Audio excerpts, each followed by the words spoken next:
Hi, welcome to Wellness Wednesday. I'm Dr. Jessica, the naturopathic doctor here at the Coach House, and today we are joined with Megan Prenti, one of our RMTs, who is also a certified yoga instructor, and we're going to be talking a little bit about fall prevention. So November is actually Fall Prevention Month, and we have Megan, who has a little bit of education on that, so she's going to give us a little spiel.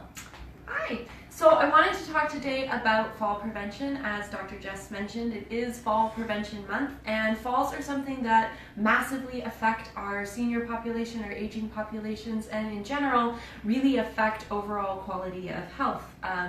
50% of seniors who fall get an injury, and the most common injury is a hip fracture. So that's not something you're going to bounce back from pretty quick. And hip fractures actually increase all-cause mortality, so yeah, something you want to avoid. Yeah, so this is definitely erring on the side of preventative health. We're always really excited to do things ahead of time, staying strong where we can.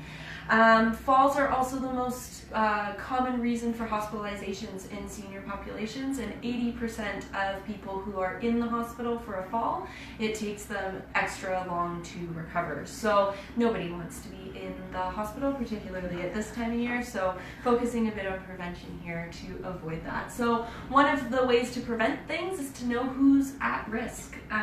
So people who are at risk of falling, women in particular, over 65, have an increased risk. Anyone with osteoporosis or any kind of bone degeneration, when we see muscle tone and bone density go down, right, we're a little more susceptible to injury when falls do occur. Aboriginal populations, twice as likely to suffer a fall. People in general who suffer from poor balance, from sight, or anxiety about falling. I think it's 2/3 of people who've fallen will fall again within a year period, and it gets a little scary if you know you're going to fall. I myself had a bad fall several winters ago, and now I just don't run for 6 months of the year because I'm so nervous about it, right?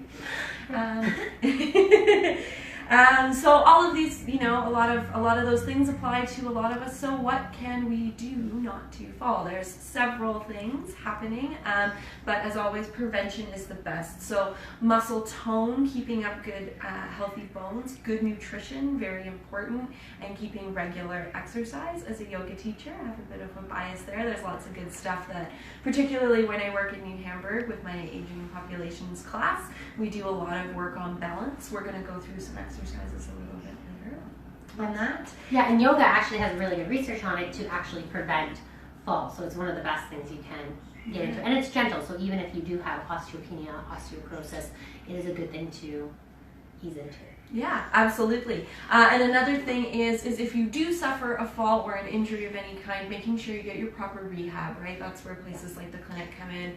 Chiro, osteopath, physiotherapist, massage. You want to make sure that you can get things working as properly as they can and get the strength back so you can go back to your daily activities.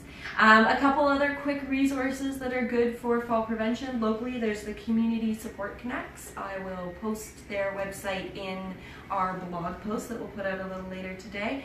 They have all kinds of great classes for people, and then I will be doing a more in-depth talk with more exercises at the Forest Heights Kitchener Public Library on January 15th at 10 a.m. So there'll be some more information. And that's a free talk.